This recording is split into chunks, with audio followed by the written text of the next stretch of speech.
কি করছিস? হে ভগবান, এই ছেলেটাকে আমি একটা কাজ করতে বলে আরেকটা কাজ পারে।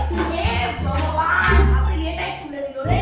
কি রে ভাই, রানী যদি জানতে থাকতো খুব ভালো ছিল। রানী তো আমার কাছে স্কুলে পরীক্ষা আছে। উফ, ওকে এখানে ভাতে কি করতে হবে শোন। এই ভাতে তো দুটো সিটি যদি বাজে তুই বন্ধ করে দিবি, ঠিক আছে?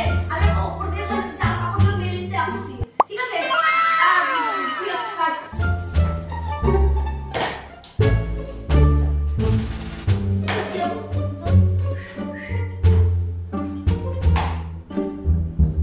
বন্ধ হয়ে গেছে। এবার মনে হয় মাকে ডাকছি। মা, হ্যাঁ কেমন কি হয়েছে? এইটা কিরকম বন্ধুত্ব আমি ভুলে ঠিক আছে, আমি বলছি। তুই না ভাতটা তো সেদ্ধ হয়নি, তুই দুটো সিটিতেই তো বন্ধ করেছিলিস না? হ্যাঁ। তুই কি করেছিলিস? আমি দুটো সিটিই তো বন্ধ করেছি। তুই সিটি বাজিয়েছিলিস? হ্যাঁ। হে ভগবান, ঠিক সেখানে এই ছেলেটা আমার শেষ করে দেবে। আমি এত কষ্ট করে ভাতটা বসালাম। হে মা, এই গৌতম, তুই শুনবে এসো কি করেছে তোমার ছেলে? ও, কি জ্বালা বাবা।